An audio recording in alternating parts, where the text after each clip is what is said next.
लकड़ी के चूल्हे के धुएं से कई बार देखा गया है कि आंखें खराब हो जाती हैं और कई बार पानी भी बहने लगता है। अरे हमके धुआं लगत रहला, हमारा आँख खराब हो जात रहला, हमसे ना बन पावेला खाना चूल्हा। बरसात में तो और दिक्कत होत रहला, नहीं को लकड़ी नहीं न मिलत रहला, और बरसात में दिक्कत। प्रधानमंत्री उज्ज्वला योजना के जरिए राधिका जी को गैस का चूल्हा मिला। खाना बनाने खातिर सुविधा होगा, हाथ बन जाए, धुआं धक्का ना लगे। मोदी सरकार देना ना लगते ना टाइम बनाए में। गैस चूल्हे से जिंदगी आसान सी हो जाती है। धुआं धक्का ना लगत भाई, वो महसूस बाकी ठीक काम करना। राधिका जी को प्रधानमंत्री उज्ज्वला योजना से दिए गए गैस चूल्हे की वजह से अब धुएं का सामना नहीं करना पड़ता है।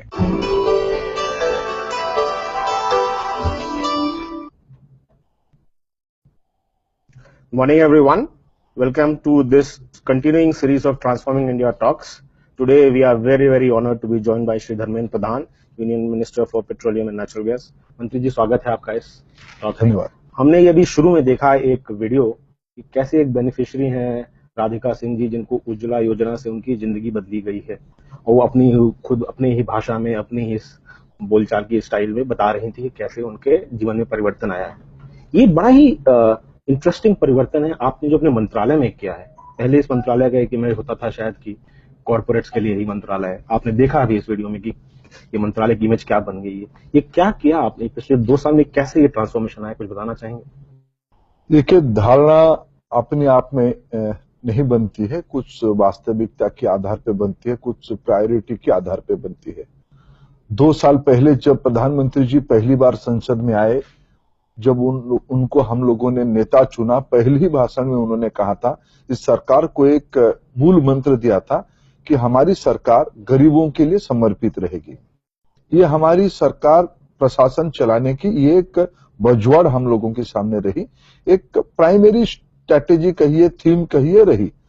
उसको ध्यान में रखते हुए जब हमने विभाग में आगे अपना समझदारी बढ़ाई, अंडरस्टैंडिंग बढ़ाई, और हमने पाया कि देश की सामान्य लोगों के घर में, कॉमन मैन के घर में क्लीन फ्यूल पहुंचाने के लिए, स्वच्छ ईंधन पहुंचाने के लिए हमारे पास एक बहुत बड़ी उपक्रम है, एलपीजी डिस्ट्रीब्यूशन मैकेनिज्म।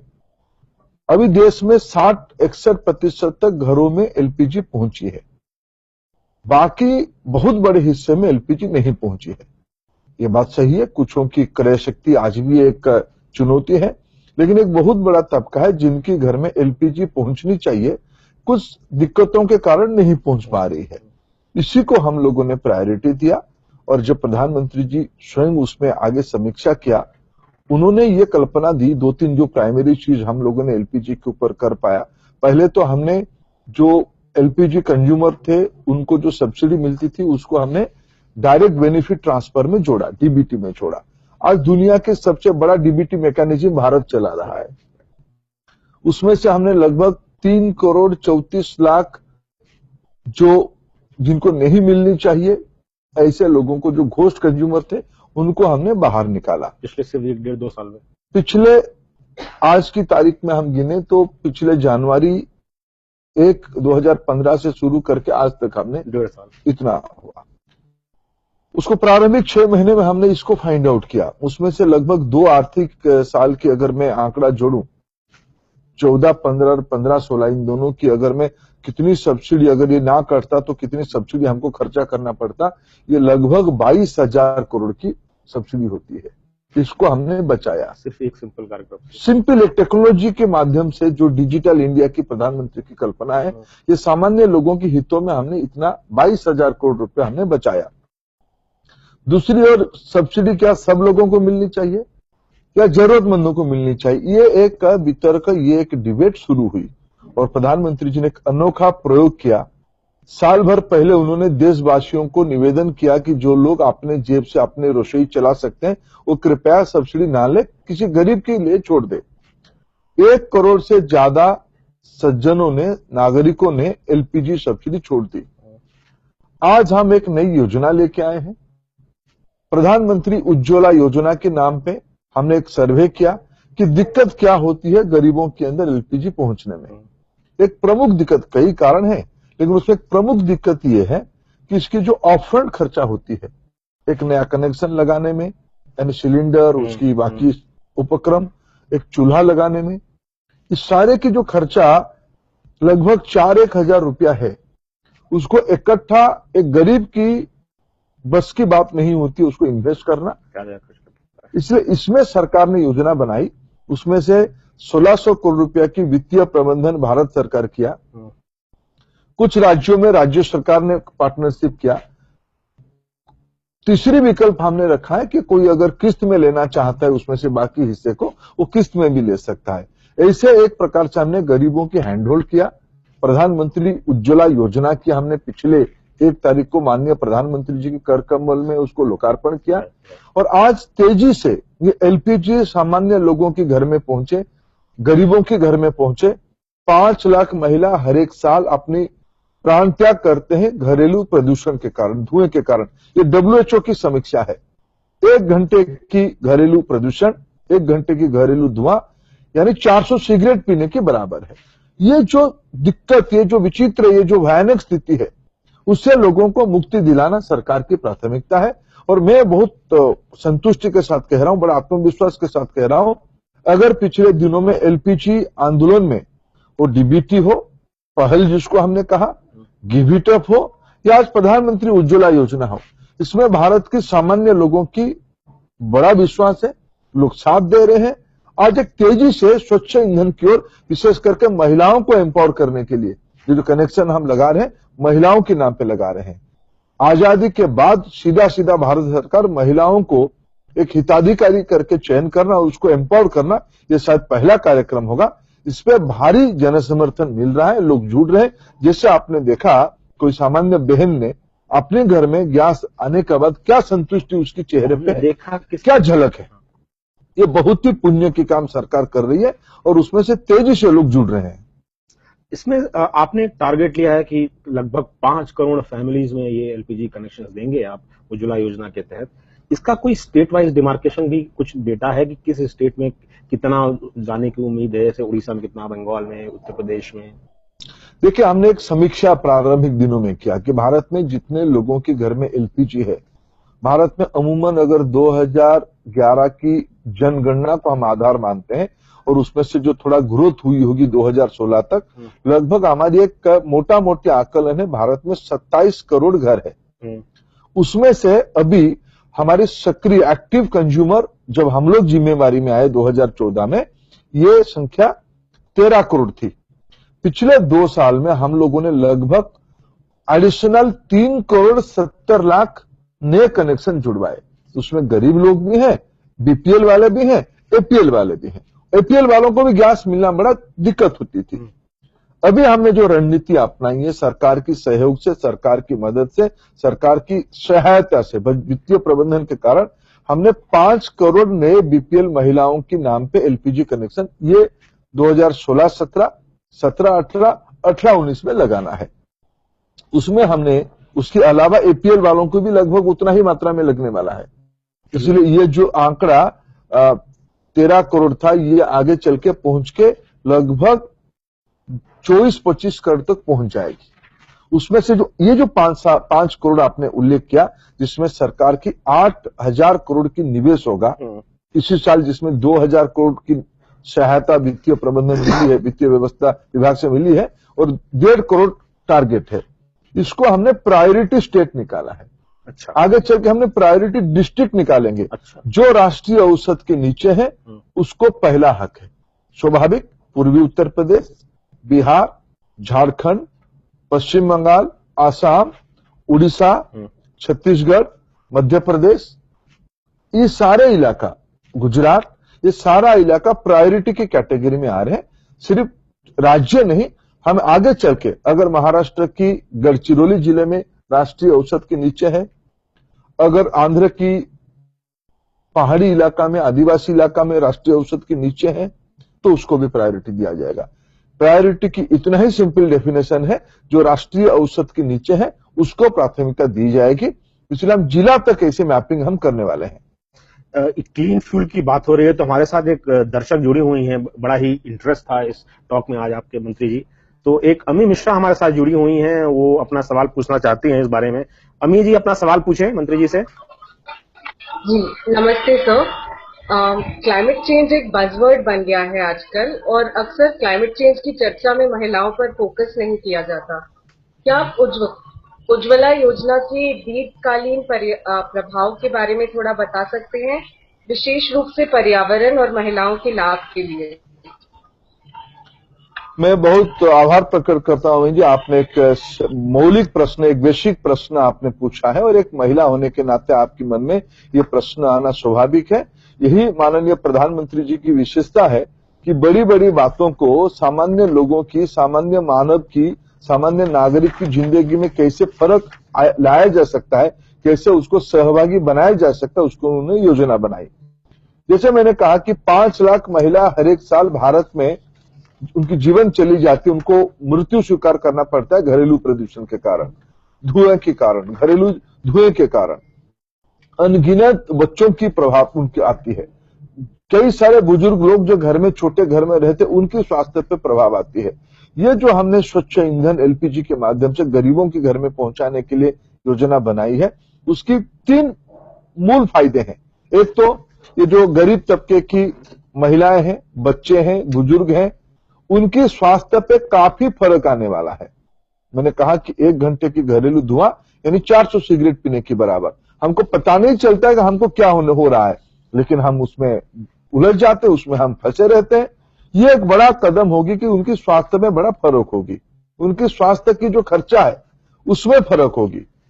पर्यावरण में जो जंगल कटाई वगैरह होती है, अगर 40% आबादी जंगल पे निर्भर करता है, गोबर पे निर्भर करता है, उपले पे निर्भर करता है, तो उसकी जो पर्यावरण की हानि है, अगर हमने उनमें से 20-25% को एलपीजी में जोड़ दिया तो उनकी जो जंगल कटाई वगैरह होगी, ये उसमें से उनको मुक्ति मिलेगी। एक तीसरी फायदा होने वाला है, महिला जाती थी, एक मैंने कहा भारत के गांव में, भारत की गरीबों को आप अगर देखोगे, उनके काफी समय महिलाओं की जाती है, विशेष करके बच्चियों की जाती है, जंगल जाके या झाड़ जाके लकड़ी उठा के लेके आना, उसको सुखाना, उसको ईंधन योग्य बनाना, उपले बनाना, इसमें काफी समय जाता था। जंगल जाना, काफी सारे दिक्कत, कई सारे सामाजिक चुनौतियां, बिच्छू, सांप, कीड़े, ये सारे डर, ये सारे से मुक्ति मिलने वाला है। उस महिला की जो समय बचेगी, उसकी जो स्वास्थ्य लाभ हो करेगी, वो अपने जो प्रोडक्टिविटी टाइम उसकी बढ़ जाएगी। जो जंगल जाके उपले बनाने के कारण उसकी समय लगती थी, वो समय वो अपने परिवार की रोजगार में लगाएगी, बच्चों को पढ़ाने में लगाएगी, अपने परिवार की संभालने में लगाएगी और उसकी अपने खुद के बारे में उसको थोड़ा समय मिलेगी।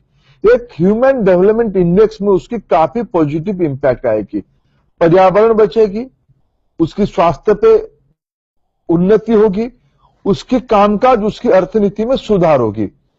ये क्लाइमेट चेंज की अंदर ये जो छोटी सी हमारी पहल है, गिलहरी वाला पहल है, उसमें बहुत बड़ी फायदा विशेष करके महिलाओं को मिलने वाला है। मंत्री जी, आपने शुरू के अपने वक्तव्य में जिक्र किया आपके वो गिव इट अप कैंपेन का। इसके बारे में हमारे एक वॉलंटियर का वीडियो है जो हम देखना चाहेंगे, इसके बाद फिर आपसे इसके बारे में और जानना चाहेंगे। तो एक हमारा वॉलंटियर है जिन्होंने अपना एलपीजी सब्सिडी गिव अप किया, उनके बारे में वीडियो दिखें।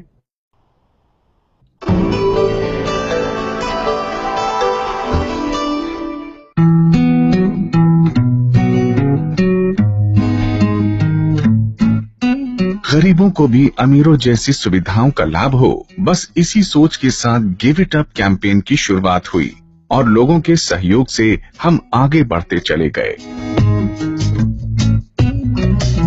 प्रधानमंत्री मोदी जी का एड देखा था, वहाँ से मुझे प्रेरणा मिली थी।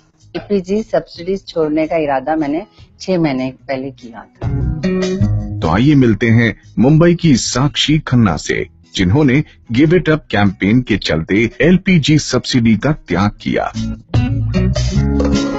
ये बहुत अच्छी स्कीम चलाई है उन्होंने, गरीबों को फायदा होगा।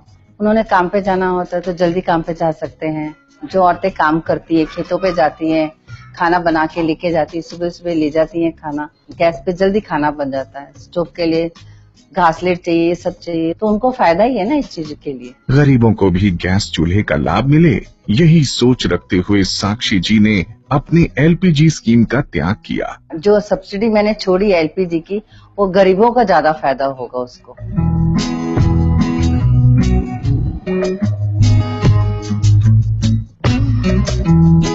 खास करके औरतों को धुएं से और बच्चों को भी धुएं से ज्यादा प्रॉब्लम होती है। नई सोच को सलाम करती हूँ, सराहना करती हूँ और बोलती हूँ बहुत अच्छी सोच है उनकी, जो उन्होंने ये गरीबों के लिए सोचा है।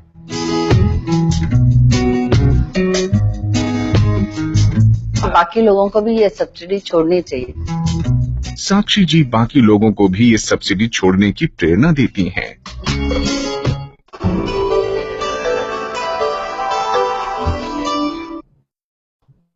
ये आपके मंत्रालय ने, जहां तक मुझे लगता है, विश्व का एक अनूठी पहल की है, जहां पे 1 करोड़ से ज्यादा लोगों ने वॉलंटरली अपनी सब्सिडी गिव अप कर दी।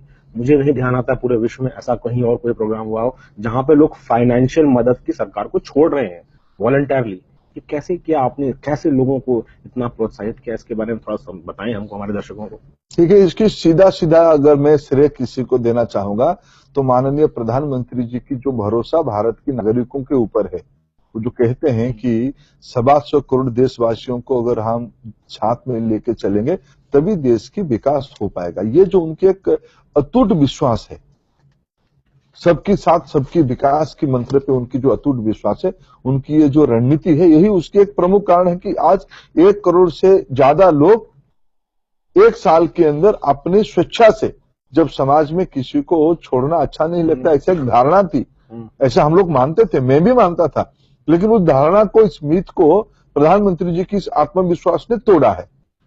मैं एक आपको सामान्य घटना बताता हूं कि जब हमने कभी इस कार्यक्रम को शुरू किया, हमें लगा था कि भारत की थोड़ा जो अपर मिडिल क्लास है, जो संपन्न लोग हैं, जो धनाढ्य लोग हैं, वो सब्सिडी छोड़ेंगे।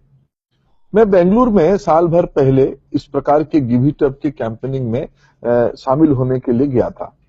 तो उसमें एक माता आई थी, उनकी जो चेहरा देख के मेरे को लगा कि ये माता ये यहाँ कैसे आ गई, यहाँ सच में क्या वो छोड़ने के लिए आए हैं।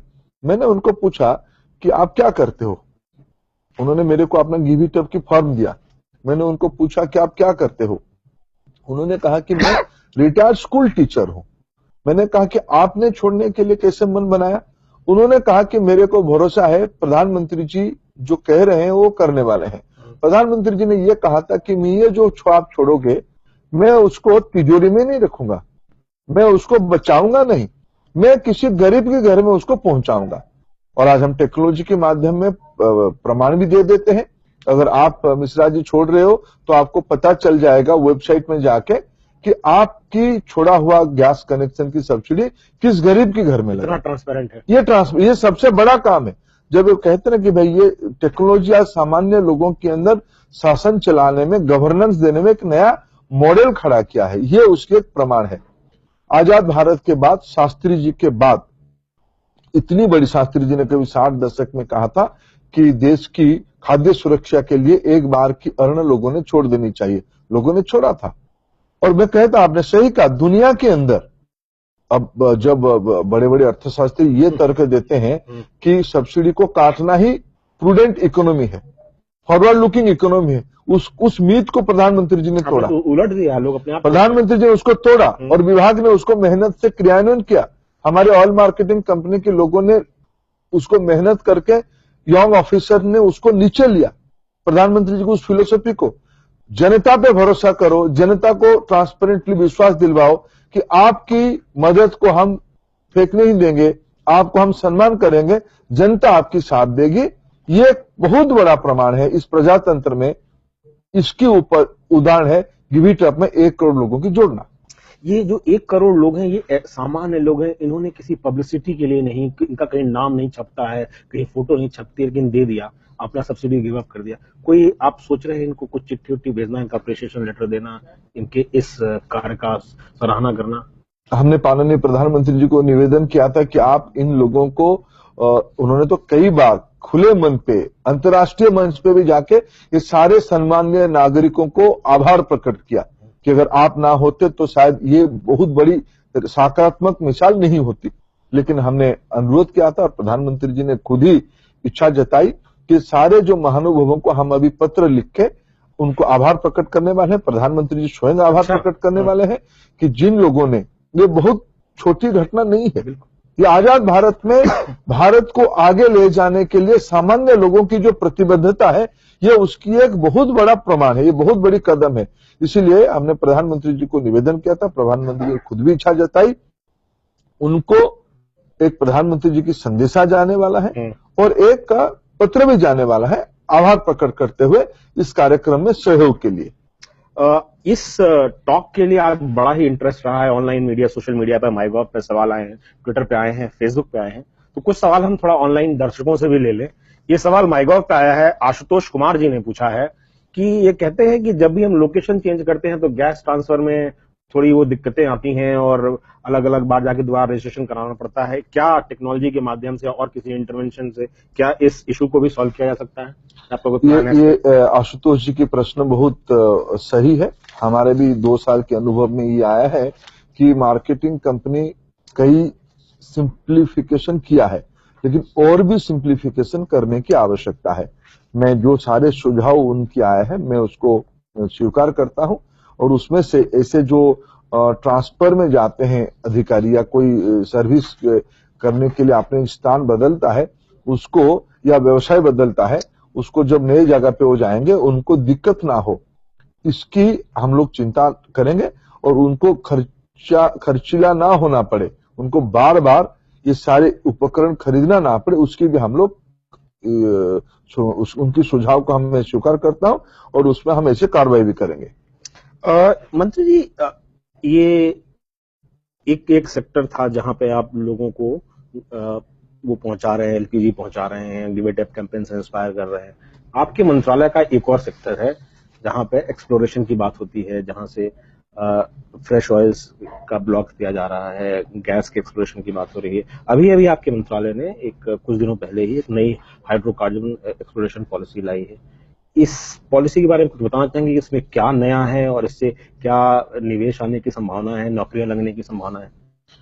देखिए, भारत की हम अपने आवश्यकताओं की सिर्फ 20 से 25% तक हम लोग घरेलू उत्पादन कर पाते हैं। 75 से 80% तक हमको आज बाहर से इंपोर्ट करना पड़ता है, आयात करना पड़ता है। ये जो 20-25% की उत्पादन हो रही है, प्रमुखता आजादी के बाद जब ओएनजीसी वगैरह की गठन हुई, भारत एक बड़ी कदम छलांग लगाई। उन दिनों में केडी मालवीय जी के एक दूरदृष्टि नेतृत्व के कारण, उनकी सूझबूझ के कारण एक ओएनजीसी की एक बड़ी छलांग हुई और काफी हमारे बॉम्बे हाई जैसे बड़ा तेल की कुआं, तेल की फील्ड, ऑयल फील्ड हमको मिला। इसमें से बाद में जब हम लोगों ने एक इसको इन्वेस्टमेंट फ्रेंडली करवाया, नेल्प लाया, प्री नेल्प की कुछ ब्लॉक को हमने नीलामी करके निजी निवेशकों को या सरकारी कंपनी को दिया है कॉम्पिटेटिव बिडिंग में, उसमें ध्यान में आया कई सारे बॉटलनेक, उसको भी 25 साल हो गया। 90 दशक से शुरू होकर 92-93 से शुरू होकर अभी तक 20-25 साल में ये अनुभव आया, सरकार स्वतंत्रता तो दी लेकिन कई सारे नियंत्रण भी रखा है अपने हाथ में। ये जो कहते हैं मैक्सिमम गवर्नमेंट मिनिमम गवर्नेंस की वो थ्योरी एप्लीकेबल वहां था। हमारी जो आज प्रधानमंत्री जी की फिलोसफी है उसका ठीक उलट है, मिनिमम गवर्नमेंट मैक्सिमम गवर्नेंस। इसीलिए हेल्प हो या छोटे जो ऑयल फील्ड, जो ऐसे तो हमने हिसाब करके निकाला 70,000 करोड़ की संपत्ति, resource, oil and gas discovery होके पड़ा है। पॉलिसी लिमिटेशंस के कारण, पॉलिसी बॉटलनेक के कारण इनको उत्पादन करना, उसको मोनेटाइज करना, उसमें गवर्नमेंट की रेवेन्यू शेयर करना, लोगों को सहूलियत देना, ये संभव नहीं हो पा रहा था। हमने सुधार लाया, हमने नया फिस्कल रिजिम लाया, कंपनियों को निवेश कर पाए ऐसे माहौल बनाया। अभी हम छोटे ऑयल फील्ड की रोड शो पे जाने वाले हैं और देश में, विश्व में जैसे थोड़ा ऑयल प्राइस की अप्रिसिएशन हो जाएगा, $50-55 तक पहुंच जाएगी। भारत में जो हेल्प हम लोगों ने लेके आया, जिस प्रकार की सुधार हमने लाया है, ऑयल मार्केटिंग की, रेट की, प्राइसिंग की, मार्केटिंग की जो हमने फ्रीडम दिया है, रोजमर्रा की सरकार के पास आना नहीं पड़ेगा।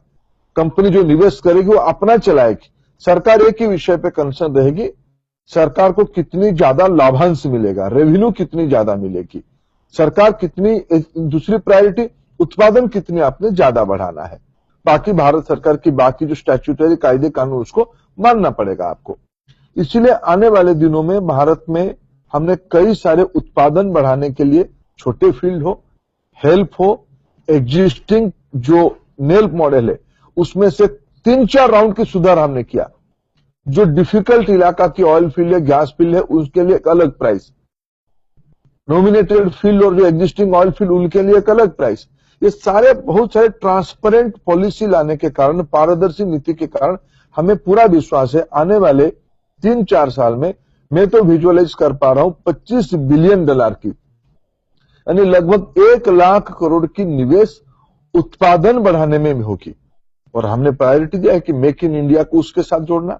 ये सारे कैपिटल इन्वेस्टमेंट हो लेकिन भारत में ही उसकी लोकल कंटेंट बने, उसके उपक्रम भारत में बने, इंजीनियरिंग ड्राइंग से लेके मटेरियल मैनेजमेंट तक भारत में बनेगा तो भारत की नौजवानों को रोजगार मिलेगी, भारत में अर्थनीति में टैक्स बढ़ेगी। ये सारे योजना हम लोगों ने उसको ध्यान में रखते हुए किया है। इसी हेल्प पे हमारे एक और दर्शक हैं प्रवीर राउतरे, इनका एक सवाल है कि क्योंकि आप इतनी अच्छी पॉलिसी अब लाए हैं तो क्या पुराने जो लाइसेंसेस है उनको हैवी हेल्प प्लेटफॉर्म पे माइग्रेट करने का कोई विचार है या ऐसा कुछ सोचा जा सकता है? नहीं, वो हेल्प में नहीं आएंगे, लेकिन जो बॉटलनेक है, जैसे मैंने कहा कि मैंने एग्जिस्टिंग प्री नेल्प और नेल्प, इसमें से मैं स्वीकार करता हूं कई प्रकार की विसंगति है, कई प्रकार की उसके कारण जो प्रगति होनी चाहिए वो हो नहीं पा रही। उसको डी बॉटलनेकिंग करने के लिए हमने जो नीड बेस्ड सुधार की आवश्यकता है, क्योंकि सरकार की एक तयशुदा, क्योंकि उसमें कई सारे चीज प्रोड्यूसिंग फील्ड हो चुका है, उनकी एक फिस्कल मॉडल है, उसको अचानक पूरा यू टर्न करना ये उचित नहीं होती है और नहीं भी करनी चाहिए। लेकिन उसको उत्पादन बढ़ाने के लिए, उनकी निवेश बढ़े, देश की सामूहिक अर्थनीति में कॉम्प्लीमेंट्री हो, उसके लिए जो सुधार करने की आवश्यकता, हम कई सुधार किए हैं। 9 पॉइंट रिफॉर्म किया है, फिर हमने deep water, ultra deep water, HT-HP इलाका में अलग प्राइसिंग फॉर्मूला लिया है, DST की कई सुधार हमने किया है। इसलिए अनेकों सुधार हम उस सेक्टर में किए हैं और आने वाले दिनों में भी करने वाले हैं। हमारे साथ एक और दर्शक जुड़े हुए हैं ऑनलाइन, संकेत सुधीर कुलकर्णी, वो आपसे कुछ सवाल पूछना चाहते हैं। संकेत जी, अपना सवाल पूछें मंत्री जी से।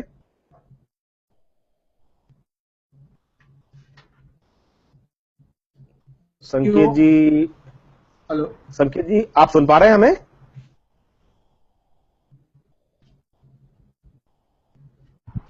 शायद संकेत जी का कुछ, हाँ संकेत जी पूछें। धर्मेंद्र प्रधान जी नमस्कार। सबसे पहले तो बहुत बहुत बधाई हो आपको कि आपने 2 साल कंप्लीट किया ऑफिस में, और मुझे बहुत खुशी है इस बात की कि आपके नेतृत्व में हमने देखा है जैसे पेट्रोलियम मिनिस्ट्री का एक उसका जो इन्फ्लुएंस है वो बढ़ रहा है अलग अलग देशों में। इसी चीज से रिलेटेड मेरा सवाल है आपसे कि तापी गैस पाइपलाइन के ऊपर आपने और यूपीए की सरकार ने एक कहते हैं कंटिन्यूटी दिखाई है तापी प्रोजेक्ट को कैरी फॉरवर्ड करने के लिए। बट मेरा सवाल है कि अगर 2012 में तापी का gas sales and purchase agreement sign किया गया था, अभी लगभग 4 साल हो गए उस चीज के लिए, तो क्यों कोई फॉरवर्ड मूवमेंट दिख नहीं रहा है in terms of actual pipeline construction? क्या प्रॉब्लम्स हैं तुर्कमेनिस्तान की तरफ से? और सवाल ये भी आता है कि अगर अब ईरान पूरे देश और दुनिया में ओपन अप हो चुका है, तो हम इस पाइपलाइन को अफगानिस्तान से लाने के बजाय क्यों ना हम इसको ईरान में लाएं? माननीय प्रधानमंत्री जी ने भी यही एक आइडिया को डेवलप किया था और प्रपोज किया था उनके तुर्कमेनिस्तान विजिट में। तो सवाल है कि क्या एक लैंड सी ऑप्शन को सीरियसली कंसिडर किया जा सकता है, और अगर किया जा सकता है तो क्या स्टेप्स गवर्नमेंट ऑफ इंडिया और आपकी मिनिस्ट्री ले रही है? बहुत बहुत बधाई हो एक बार फिर से आपको। Thank you so much. संकेत जी, आपने इस विषय पे काफी रिसर्च किया है, आपको मैं बहुत आभार प्रकट करता हूं कि आपने उसमें से रुचि लिया है। देखिए, हमें आने वाले दिनों में भारत की एनर्जी बास्केट में गैस की कंपोनेंट को बढ़ाना है। आज हम अगर वर्ल्ड एवरेज को हिसाब करें, विश्व की एनर्जी बास्केट में 24% गैस है, 24% गैस है। हमारे देश की एवरेज है 7%। गुजरात जैसे स्टेट की, जिसमें माननीय प्रधानमंत्री जी की, जब वो मुख्यमंत्री थे, उनकी सफल दृष्टि के कारण, दूरदृष्टि नेतृत्व के कारण उसको उन्होंने 25% तक ले गया था। इसलिए हमें आने वाले दिनों में धीरे धीरे जो हमारी कमिटमेंट है COP21 में, भारत में स्वच्छ ईंधन देने के लिए जो हमारी कमिटमेंट है, हमें धीरे धीरे एनर्जी बास्केट में गैस की आवश्यकताओं को बढ़ानी पड़ेगी। इसलिए हमें गैस लगेगी। इसीलिए हमें हमारे देश के उत्पादन के साथ साथ तापी, ईरान, ये सारे इलाका से हमारी, और कई, हम अमेरिका से सेल गैस लाने के लिए हम प्रतिबद्ध है। मोजाम्बिक में हमारी इन्वेस्टमेंट है, हमारी कनाडा के अंदर इन्वेस्टमेंट है, ऑस्ट्रेलिया में हमारी इन्वेस्टमेंट है। ये सारे में हम, और दूसरा कतार वगैरह के हमारे जो लॉन्ग टर्म कॉन्ट्रैक्ट को हमने रीनिगोशिएट किया है। गैस हमको लगेगी। जहां रहा बात तुर्कमेनिस्तान की, तुर्कमेनिस्तान पे ये एक मल्टीलैटरल कॉन्ट्रैक्ट योजना है। तुर्कमेनिस्तान, अफगानिस्तान, पाकिस्तान और भारत, और आप उसको अप्रिशिएट करोगे कि जियोपॉलिटी में ये सारा इलाका में सिर्फ भारत चाहने से, भारत तो रिसीविंग एंड पे है, भारत तो चाहता ही है तुर्कमेनिस्तान से पाइपलाइन से गैस आ जाए, लेकिन हम ही अकेले चाहने से होगा नहीं है। पाकिस्तान, अफगानिस्तान, तुर्कमेनिस्तान की अपनी भी नीति है। कोई इंटरनेशनल कंसोर्टियम उसमें होनी चाहिए, कोई एक पांचवी पार्टी आए तो उसमें इन्वेस्टमेंट करके वो बिल्ड कर पाए, उसकी सुरक्षा, उसकी पंपिंग, उसकी कंप्रेसर, कई सारे टेक्नोलॉजी विषय पे है। हम चाहते हैं कि तुर्कमेनिस्तान की गैस भारत आए। ये जो सेल्फ परचेज एग्रीमेंट तब की हुई थी, आज तो शायद नया भी हो सकती है, वो इश्यू नहीं है। इसको इंप्लीमेंट करने की जो चुनौतियां हैं, उसमें भारत के हिस्से में जो है, हम उसमें धीरे धीरे आगे बढ़ रहे हैं।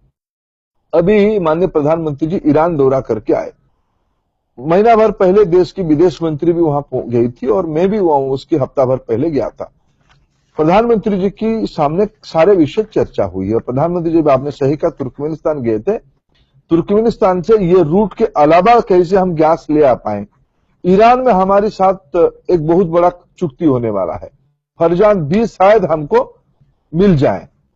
तुर्कमेनिस्तान की गैस हो या सेंट्रल एशिया की गैस हो, और रशिया, अजरबैजान, वहां की भी गैस की बात कहें, और ईरान की गैस कहें, इसको ईरान की बंदरगाह से चाबहा हमने बनाया, और भी कुछ हम इंस्टॉलेशन कर सकते, एलएनजी टर्मिनल कर सकते, वहां तक पाइपलाइन पे लाना, फिर वहीं से एलएनजी बना के, या सी रूट पे, ये भी कल्पना कहीं अस्वीकार नहीं किया जा सकता है, ईरान से एक सी रूट में ओमान के हाई होके भारत ले आना, ये भी ऑप्शन दिखा जा सकता है। आने वाले दिनों में तापी हो या ईरान बेस्ड पाइपलाइन हो या सी रूट हो, गैस ले आना, हम सक्रियता के साथ बड़ा एक्टिवली काम कर रहे हैं उसमें। लेकिन ये सब लॉन्ग टर्म इंफ्रास्ट्रक्चर प्रोजेक्ट है, इसको कोई कब होगा, क्योंकि उसमें से जियोपॉलिटी इन्वॉल्व है, इसकी बैंकेबिलिटी इशू बनती है।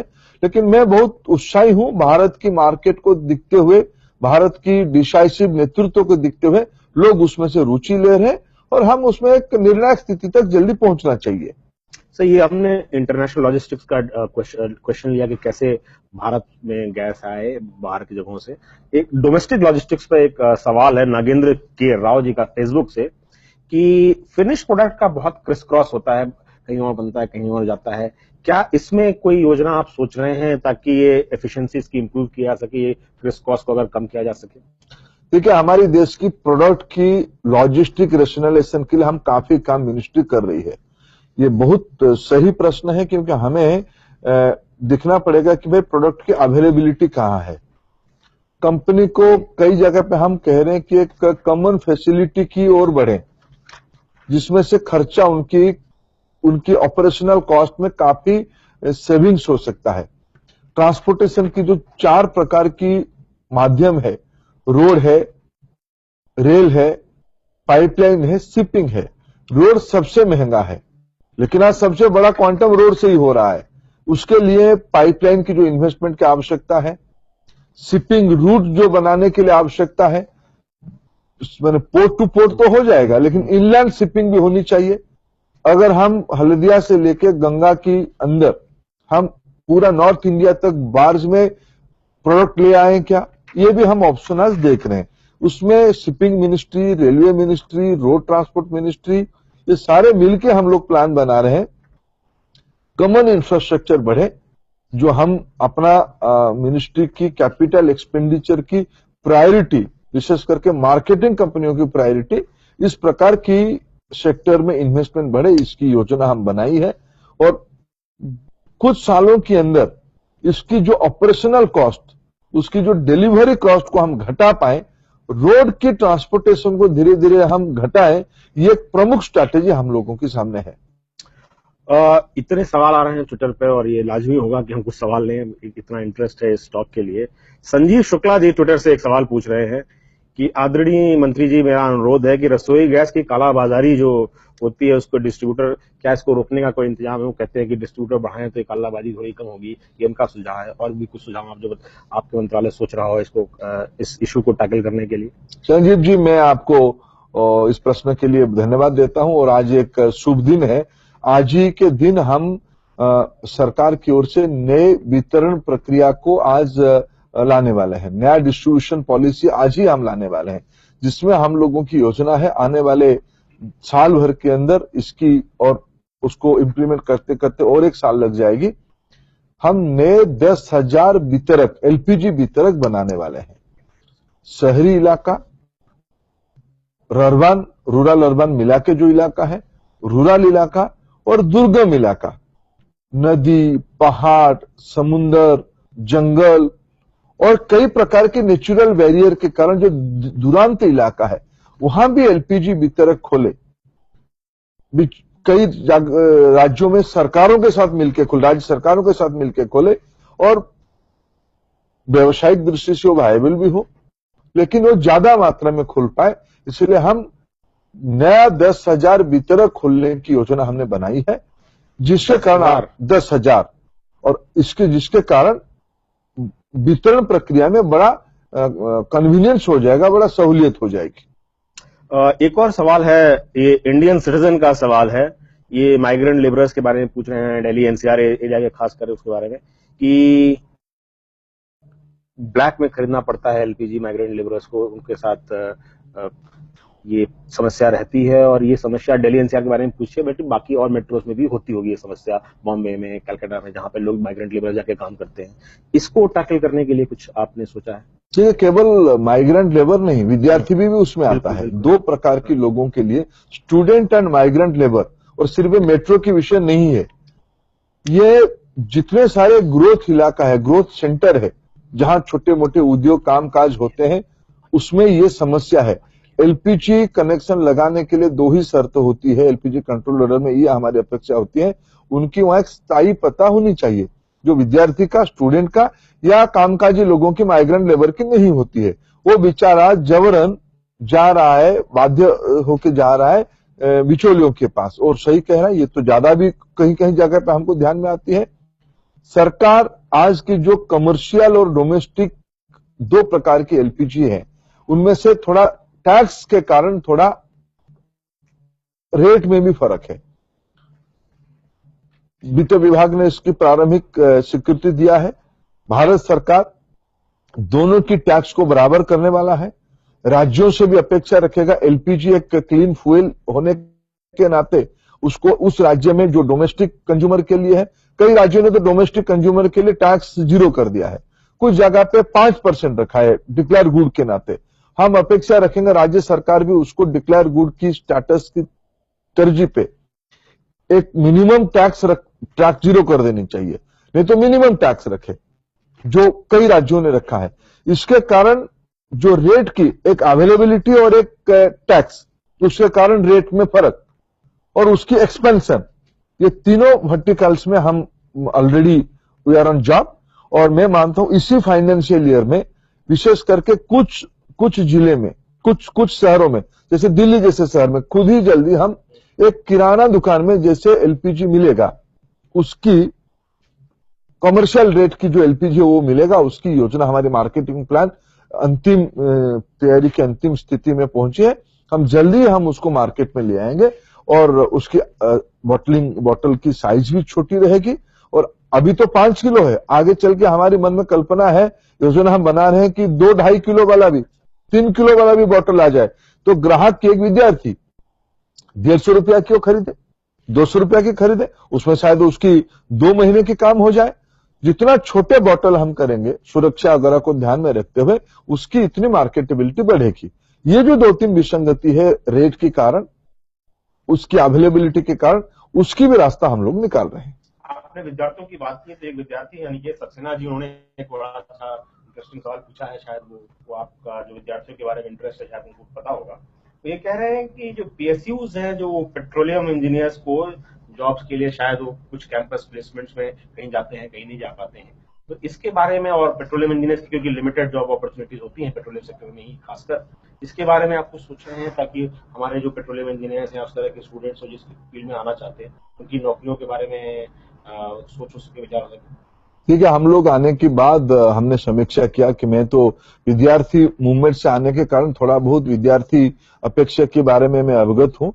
हमने देखा कि जैसे मिनिस्ट्री भी एक इंस्टीट्यूट चलाती है स्वर्गीय प्रधानमंत्री राजीव गांधी जी के नाम पे, RGIPT, लेकिन वहां भी पेट्रोलियम सेक्टर जाए नहीं, पेट्रोलियम कंपनी नहीं जाते थे कैंपस करने के लिए। पिछले 2 साल से हमने आग्रह करके पेट्रोलियम कंपनी उस इंस्टीट्यूट को जा रहे हैं कैंपस करने के लिए।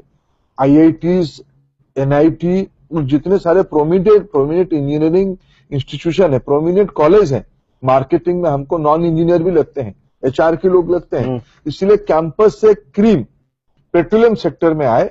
मैंने एक अलग कमिटी भी बनाई है मार्केट के एक्सपर्ट्स को लेके, पेट्रोलियम सेक्टर में बेस्ट ऑफ द टैलेंट आए, इंजीनियरिंग वर्टिकल पे, HR पे, मार्केटिंग वर्टिकल पे, सोशल सेक्टर के अच्छे विद्यार्थी आए।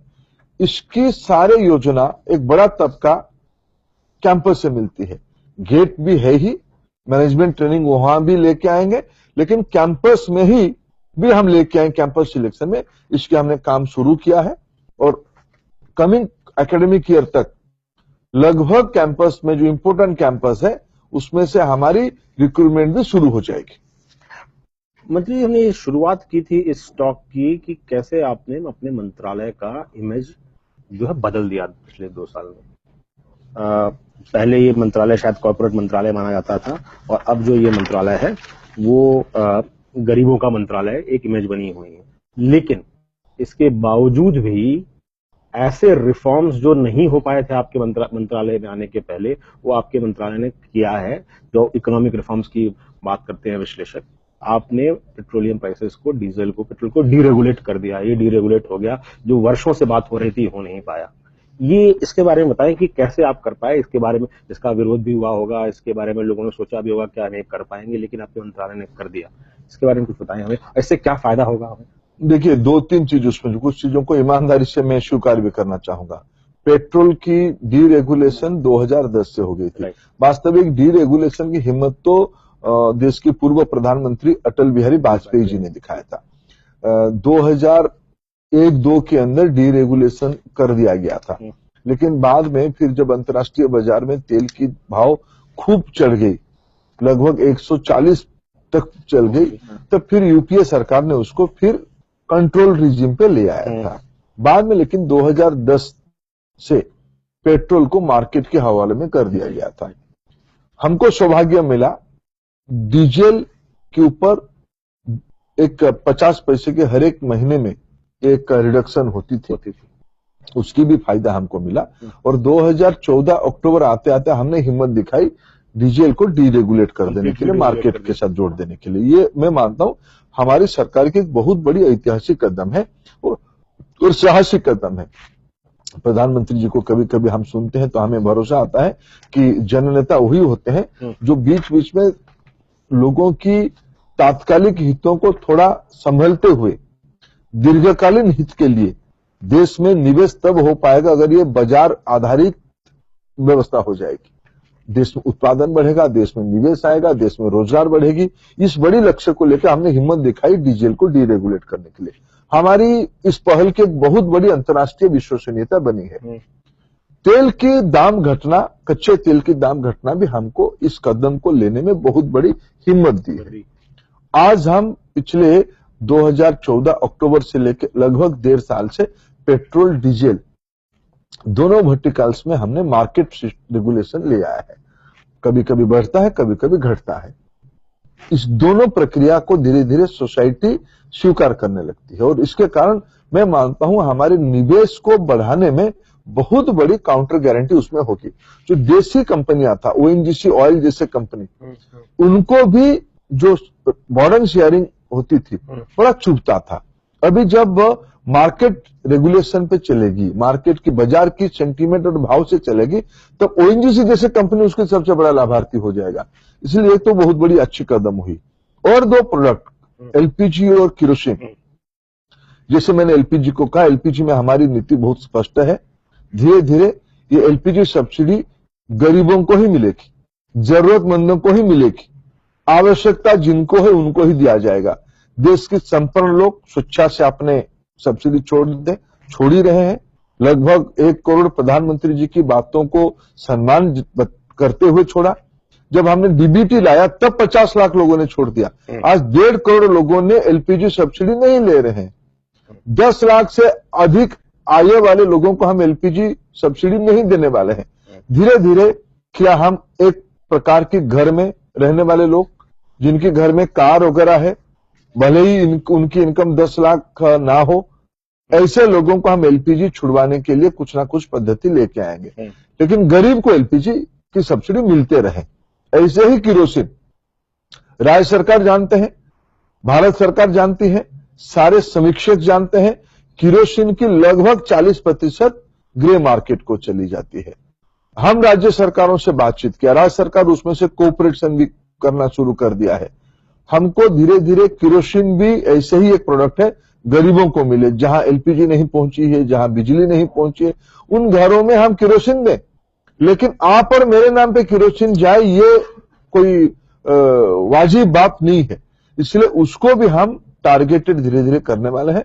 हमें लगता है कि आज जो हमारी एक 27 से 30 हजार करोड़ की खर्चा सब्सिडी पे है एलपीजी और केरोसिन पे, उसमें भी हम काफी बचत कर पाएंगे और नए ग्राहकों को हम एलपीजी और बाकी विकास के काम पे इस पैसे को हम लगा सकते हैं। ये जो रिटेल चेन है, जहां से कि ऑयल, पेट्रोल और डीजल डिस्बर्स होता है, जो आम कंज्यूमर्स इस्तेमाल करते हैं, क्या ये आपका डीरेगुलेट करने की वजह से उसमें भी प्राइवेट विनिवेश आने की संभावना है? प्राइवेट पेट्रोल देखिए, कभी जब अटल जी ने पहली बार शुरू किया था डीरेगुलेशन, तब रिलायंस और एसआर मार्केट में आ गए थे। सेल एक बहुराष्ट्रीय कंपनी, वो भी मार्केट में आगे थोड़ा बहुत शुरू कर दिया था। इन तीनों की जो मेरा प्राइमरी जानकारी है, रिलायंस और एसआर अपना पुराने जो आरओज थे, रिटेल आउटलेट्स थे, उसको खोलना शुरू कर दिया है, उसको रिवाइवल खोल दिया और नए भी खोलना उन्होंने काम शुरू कर दिया है। सेल वाले थोड़े दिन पहले मेरे को मिलने आए थे, उन्होंने भी कहा कि हम बड़े बिग वे में साउथ इंडिया में उसके एक्सपेंशन कर रहे हैं। ब्रिटिश पेट्रोलियम ने अभी लाइसेंस हमसे लिया है, टोटल आगे नया लाइसेंस लिया है, एटीएफ के लिया है, आगे रिटेल आउटलेट में भी आ जाएगा। टोटल वाले आग्रह प्रकाश कर रहे हैं कि आने के लिए। सऊदी अरब जैसे दुनिया की बड़े कंपनी एकदम उत्सुक है कि भारत के बाजार में आने के लिए, उनको हम रास्ता ढूंढ रहे हैं कैसे बाजार में पहुंचाए। रोजनेट जैसे रशिया की बड़ी कंपनी, जहां तेल बहुत उत्पादन होती है, गैस बहुत उत्पादन होती है, वो भारत के बाजार के साथ जुड़ना चाहते हैं। इसलिए मैं बहुत उत्साही हूं, बहुत कंपनियां आएंगे, जिसकी सबसे बड़ा फायदा हमारे सामान्य ग्राहकों को होगी, कंज्यूमर को होगी। कंपटीशन बढ़ने से क्वालिटी और प्राइस दोनों में कंज्यूमर ही किंग होने वाला है। इससे नौकरियां बढ़ेंगी, हमारे युवाओं को रिटेल आउटलेट्स पे जॉब मिलेगी, वहां पे वो जाके अपनी रोजी रोटी कमा सकते हैं। इसका भी कुछ कैलकुलेशन सोचा? निश्चित रूप में, मैंने जो कहा कि 10,000 वितरक खोलेंगे, एक वितरक यानी 10 लोगों की मिनिमम नौकरी, यानी इतना तो 1 लाख हो गया वितरक में। हमारे देश में आज हम 19 million metric ton LPG consume करते हैं। अगर ये कंजम्पशन बढ़ के 30 हो जाएगा आने वाले दिनों में, तो उसके लिए जो टर्मिनल, उसके लिए जो लॉरी, उसके लिए जो डिपो, उसमें भी काम बढ़ जाएगा उसमें से। पिछले 1 साल में हमारी पेट्रोलियम प्रोडक्ट की कंजम्पशन में 11% की ग्रोथ हुई और आने वाले 2040 तक ये ग्रोथ बढ़ के 200% उनकी जो आज की कंजम्पशन उसकी हो जाएगी। तो इसकी वितरक और खुलेंगे, उत्पादन की आवश्यकता होगी, बाहर से इंपोर्ट करने की, लाने में, उसकी फैसिलिटी लगाने में और उपक्रम की आवश्यकता होगी। और मैंने जैसे कहा कि भाई हमारी जो ईएनपी सेक्टर में, एक्सप्लोरेशन एंड प्रोडक्शन सेक्टर में, वहां जो हमारी आने वाले रणनीति, वहां भी कैपिटल एक्सपेंडिचर बढ़ने वाला है, ऑपरेशन ओपेक्स भी बढ़ने वाला है। ये सारे में मैं जैसे हमारी एनर्जी कंजम्पशन की जो ट्रेंड में दिख रहा हूं, पेट्रोकेमिकल ऐसे एक वर्टिकल है जहां तो मैं मानता हूं भारत में एक वर्जिन सेक्टर है। पेट्रोकेमिकल की पर कैपिटल कंजम्पशन हमारी भारत में विश्व की औसत से काफी कम है। रोज ये गरीबों की प्रोडक्ट है। आज पॉलीथीन कौन पहनता है, पॉलिस्टर कौन पहनता है? गरीब पहनता है। आप और मेरे घर में तो कंक्रीट की छत है, गरीब के घर में पॉलीफाइबर की छत है। इसलिए इसकी कंजम्पशन आने वाले दिनों में बढ़ने वाला है। इसलिए मैं मानता हूं आने वाले दिनों हम इकोनॉमी को गैस बेस्ड इकोनॉमी को ले जा रहे हैं। पेट्रोलियम सेक्टर देश की रोजगार बढ़ाने में, देश की नौजवानों को, वो स्किल्ड मैन पावर हो या high and engineer man power हो, उसमें रोजगार भारत में बढ़ाने के लिए बहुत बड़ी सेक्टर, बहुत बड़ी वर्टिकल करके खड़ा होने वाला है। मंत्री जी, आपने आज ये बहुत ही हमको कॉम्प्रिहेंसिव जवाब दिया और कुछ नई योजनाओं के जो आज ही लॉन्च होने वाली है उसके बारे में बताया। इस तरह के और जो आप पिछले 1-1.5-2 साल में आप कर चुके हैं, इस पे बड़े इंटरेस्टिंग सवाल आ रहे हैं सोशल मीडिया में भी। और एक अशोक चौधरी जी का सवाल है, वो ये कह रहे हैं कि excellent policy and implementations, human development index बढ़ेगा, हेल्थ एंड प्रोडक्टिविटी बढ़ेगी। एक राज गुप्ता जी ने सवाल पूछा और इस सवाल से मैं चाहूंगा कि इस इंटरेक्शन को समाप्त करूं आपका वक्तव्य सुन के। वो कहते हैं राज गुप्ता जी कि after the successful implementation of पहल, गिव इट अप एंड प्रधानमंत्री उज्ज्वला योजना, उनको बड़ी उम्मीद है कि आप और नया क्या लाने वाले हैं अगले 6 महीने 1 साल में, ताकि ये जो मोमेंटम बनाए हैं आपने इस मंत्रालय का वो इसी तरह से चलता रहे। पिछले साल प्रधानमंत्री जी ने हम लोगों को एक टास्क दिया है। वो ये टास्क है कि भाई हमारी जो देश की आवश्यकता है, जब देश को 75 साल पूरा होगी आजादी की, तब तक हम जो हमारी आवश्यकता की हम 80%, 75 से 80% हम आयात करते हैं, उसको हम घटाएं 10% तक। ये सबसे बड़ी चुनौती है। अभी तक मैंने जितनी वर्णन किया, उत्पादन बढ़ाना, कंजर्वेशन करना, डिलीवरी, स्मार्ट डिलीवरी मैकेनिज्म लाना, इसमें से कुछ रास्ता निकलेगी। एक नया वर्टिकल मेरे मानना भारत की इकोनॉमी में जुड़ने वाला है, जिसके हमने काम शुरू किया। उसी को भी अटल जी ने प्रारंभिक अवस्था में शुरू किया, लेकिन यूपीए के शासन में वो पटरी के नीचे चली गई। Ethanol blending programme, EBP, Bharat की कृषि उपज जिसमें काफी सारे हाइड्रोकार्बन है, काफी सारे एनर्जी है, वो आज जलाया दिया जाता है, आज उसको वेस्ट के नाते यूज किया जाता है। उसकी कोई भाव नहीं है, उसकी कोई मोनेटाइजेशन नहीं होती है। हमारी योजना अगर भारत की जितनी हमारी खपत है उसको हम, टेक्नोलॉजी आज प्रमाणित है, कई देशों ने उसको काफी ऊपर ले चुके हैं ब्लेंडिंग में। लेकिन अगर मैं 20% तक हमारी आवश्यकताओं को हम ब्लेंडिंग कर दें, 2 फायदा होने वाला है। एक तो हमारी 5% जो हमारी 10% इंपोर्ट डिपेंडेंसी घटाने के लिए, आयात निर्भरता को घटाने के लिए रणनीति है, उसमें से 5% हम कृषि सेक्टर से ले आ पाएंगे। एग्री वेस्ट, एग्री प्रोडक्ट, उस बायोमास से हम एनर्जी कन्वर्ट करके हमारी आवश्यकता को पूरा करेंगे। अगर उसी क्वांटम को मैं 20% ब्लेंड करता हूं, लगभग 1 लाख करोड़ की नया अर्थनीति जो किसानों के खेत तक पहुंच जाएगी, किसानों की जेब तक पहुंच जाएगी। एग्रीकल्चरल रेवोल्यूशन भी हो जाएगा। ये जो प्रधानमंत्री जी की सपना है कि भाई किसानों की कम लागत ज्यादा मुनाफा, सिर्फ जो कभी कभी एक मांग होती है, और मैं अभी देखा कि सरकार ने भी बड़ी अच्छी कदम उठाई कि मिनिमम सपोर्ट प्राइस बढ़ाया। देखिए साहब, मिनिमम सपोर्ट प्राइस बढ़ाना ये किसानों की लॉन्ग टर्म सोल्यूशन नहीं है।